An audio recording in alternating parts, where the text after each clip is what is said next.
कैसे देख रहे हैं केरल के इंजीनियर, वो आत्महत्या करता है और यौन शोषण का आरोप तक लगाता है आरएसएस के लोगों पर, और अमन नाम से नाम देता है वो कि वो सबसे ज्यादा जहरीला है, और वो कहता है कि आरएसएस में कोई ना जाए क्योंकि वहां पर बहुत गलत होता है। जर्नलिस्ट महोदय, ये जो सरकार जिसको हमने एक बार झेला,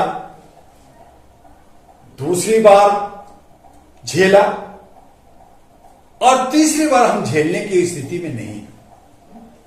आज ये सब बतौलेबाज करना, झूठ बोलना, एक केरला का इंजीनियर नंदू यद्दू नाम है उसका, आनंदू नाम है, पढ़ा लिखा इंजीनियर जो बिल्डिंग बनाता है और दुनिया भर के एयरपोर्ट बनाता है और जो है बाईपास बनाता है, उसके साथ एक दो दिन नहीं, 4 साल से आरएसएस के हेडक्वार्टर 4 साल की उम्र से, अमन में 4 साल की उम्र से 3-4 साल की उम्र।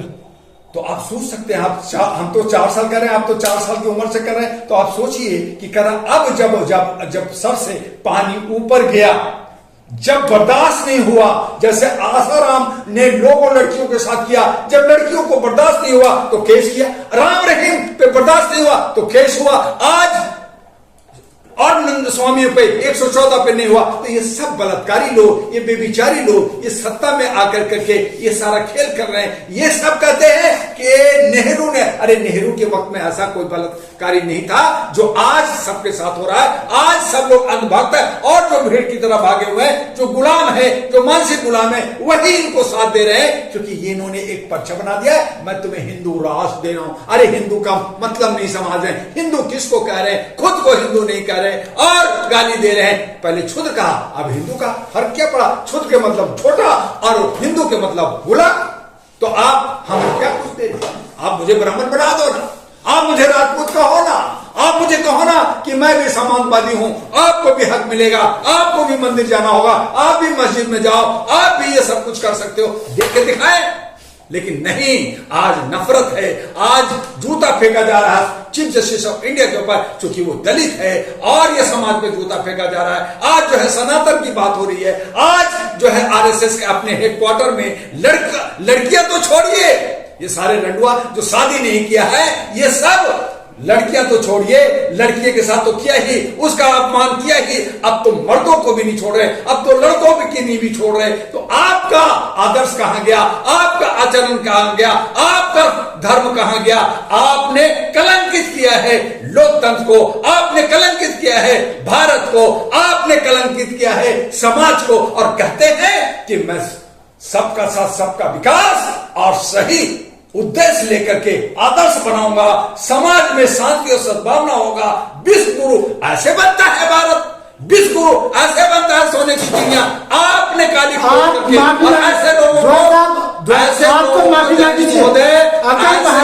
माफी किस बात का? ऐसे लोग अगर केस हो गया, आप उस पर अगर केस हो गया तो क्या पूरी आरएसएस जिम्मेदार है इसके लिए, इस केस के लिए? क्यों? जब केस हो गया तो आपने उनको पकड़ा। आज जो हरियाणा में पूरन को आपने उसको जो है आत्महत्या कर लिया, उसको जांच करने वाला मांग गया, उसकी बीवी लगातार 1 हफ्ता से कह रही है मुझे लाश दो, मैं उसका जो है अपना धार्मिक अनुष्ठान से उसका जला सकूं, तो आपने उसको भी नहीं दे रहे हैं। आप तरह तरह से उत्पीड़ित कर रहे हैं, इस पे राजनीतिक चल रहा है। आप क्या कर रहे हैं? आप एक तरफ मुसलमानों को जेल में 5 साल तक डाल रहे हैं, आप दूसरे के साथ आप डंडा मार रहे हैं, आप सता रहे हैं, आप बुलडोजर चला रहे हैं, पीला मशीन चला रहे हैं। अपने लोगों को कितना जेल भेजा, कितने स्वामी जेल के अंदर बैठा है, कितने नेता जो ये सब बेचारी हैं, जो पेशाब कर करके और गाली दे कर करके, रेप कर करके, चप्पल गर्दन पे रख करके गर्दन काट रहे हैं। न जाने कितने औरतों का बेविचार किया, मर्दों के साथ कर रहे हैं, नौजवान लड़कों के साथ अब उसकी इज्जत खेल रहे हैं। आज जिस तरह से मेडिकल इंजीनियरिंग कॉलेज में जहां रैगिंग होता है, वहां भी आपने छूट दे रखा है। तमाम जगह आपने दिया है कि अराजकता फैलाओ, ऐश करो, शादी करने की जरूरत नहीं है, हम रंडुआ हैं तो रहेंगे। जैसे अटल बिहारी वाजपेयी देश का प्रधानमंत्री ने कहा था कि मैं कुमारा हूं लेकिन ब्रह्मचारी नहीं हूं। का मतलब क्या होता है? ब्रह्मचारी नहीं हूं, इसका मतलब कहीं ना कहीं गलत क्या हो। आज कोई भी नेता ये कहे ना, कहे प्रधानमंत्री, कहे सारे लोग कि मैं तुम्हारा हूं और ब्रह्मचारी हूं, कहे कि मैं ब्रह्मचारी, आपको नहीं लगता कि ब्रह्मचारी हूं, दे शपथ कि ब्रह्मचारी हूं, तो ये क्या लगता है? हमें नहीं, जनता को दिख रहा है कि ये सब बेविचारी और बलात्कारी और देश का इज्जत और मान और सम्मान, उसको धिक्कार है ऐसे लोगों को। और अब जनता इतनी भटक गई है, इतना जो है भड़क रही है, इतना जनाक्रोश में आ गई है कि आज नहीं तो कल ये ज्वालामुखी फूटेगा। तो आपको नहीं लगता कि जिस तरीके से पूरा कांग्रेस आरोप लगा रही है पूरी आरएसएस पर, तो कांग्रेस को माफी मांगनी चाहिए? कांग्रेस सत्ता, अरे उसने भी कौन सा किसको जो है दे दिया? उसने क्या हमारा बाबा अम्बेडकर को आगे बढ़ा? उसने क्या मुसलमानों को हक दिया? उसने क्या दलितों को हक दिया? उसने भी गरीबी बढ़ाया, उसने भी सबका हक खाया। वो भी चोर, ये भी चोर, सारे चोर हैं। इसी चोरी में हमने कांग्रेस को आगे बाहर किया कि चलो एक नया विकल्प बनाते हैं, नया लोगों को लाते हैं, ये लोग ठीक करेंगे। तो जो लोग आए उसने 70 साल में बर्बाद किया देश को, इन्होंने 11 साल में बर्बाद कर दिया देश को। अब हमारे सामने कोई और विकल्प नहीं है और इसी ऊहापोह में हम जनता, आप जनता, दलित, उछड़ी और जो नीची जाति हैं, जो मुसलमान हैं, ये सब त्राही त्राही कर रहे हैं कि मैं अब लोकतंत्र का हिस्सा नहीं हूं, मैं संविधान का हिस्सा नहीं हूं, मैं जो है तानाशाह का हिस्सा बन गया हूं, तानाशाह मेरे पे राज कर रहा है, अब मैं कहां जाऊं? और इसी में हम भटक कर, आप क्या चाहते हैं? हम गुलाम, आप क्या चाहते हैं? हम चाहते हैं देश के अंदर शुद्धिकरण, हम चाहते हैं देश के अंदर संविधान लागू हो, हम चाहते हैं लोकतंत्र की तरह लोग ईमानदार हो, राष्ट्र के लिए काम करें। जितने भी कॉर्पोरेट पार्टियां हैं, जितने भी पारिवारिक पार्टियां हैं, जिन लोगों ने गंदगी फैलाई है, उनको सजा मिलनी चाहिए, उनकी चर्चापदी जब्त होनी चाहिए। जितने नेता हैं वो शपथ भरे कि जो कर रहा है वो करेगा, बदतमीजी नहीं। जो आरएसएस और बीजेपी कह रही है कि निष्पक्ष मामले की जांच होनी चाहिए।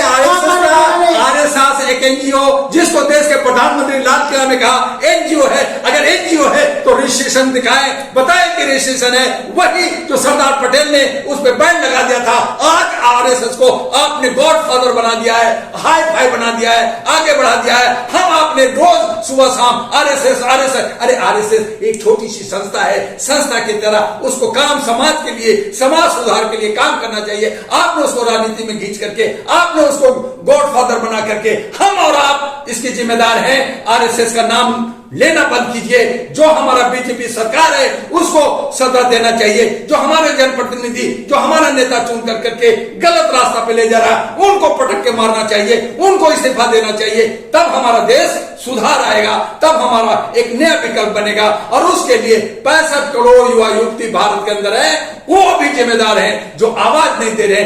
आप ये बताइए, 5 लाख भीड़ लगाया, मैंने इतना 10 लाख लगाया। अरे एक एमएलए बना नहीं सकते हो आप और क्या आप बैंड लगवाना चाहते हैं? क्या बैंड? किस पर? अरे बैंड नहीं है, मैं तो गुलाम हूँ, मैं तो पिंजरे में हूँ, मैं तो बंधा हुआ हूँ, मैं तो मानसिक गुलाम हूँ। कौन सा बैंड? अरे हमें थोड़ा सा बोलने का, वो भी हमारा संविधान में, अगर हमें बोलने की अभिव्यक्ति नहीं होती तो ये बोलने में नहीं देते। हालांकि मुसी रखा है, हमारे जो लोगों ने आवाज दिया, रेज और वॉइस ऑफ ह्यूमन राइट्स किया, जिन्होंने हक अधिकार मारा, उनको जेलों में 5 साल 10 साल से सड़ा रहे हैं। न जाने कब दुआ को भी अंदर सड़ा दें, पीछे मार दें, कुछ नहीं कर सकते। और आपको टीआरपी के लिए मदद मिलेगा। और यही सारे जो हमारे इलेक्ट्रॉनिक मीडिया है, प्रिंट मीडिया, आरएसएस को बैन करने की मांग चल रही है, आप क्या मानते हैं? जब बैन हुआ था सरदार पटेल ने क्या, फिर कांग्रेस ने उसको हवा क्यों दिया, क्यों साथ दिया, उसको खत्म क्यों नहीं कर दिया? तो कांग्रेस भी दोषी। आज भी तो कांग्रेस की आवाज उठा रही है आरएसएस के खिलाफ। अब आवाज उठा रही है क्योंकि सत्ता चाहिए, और जब सत्ता मिल जाएगा तो मेवा चाहिए। यही चोर लोग मिलकर के वही कॉर्पोरेट को साथ देंगे। तो ये कांग्रेस या बीजेपी, ये सब है कौन? ये सब लुटेरे हैं, सब चोर हैं। इन सबको बदलना होगा, सबको हटाना होगा और युवाओं के हाथ में नया समीकरण, नया सवेरा पैदा करना होगा।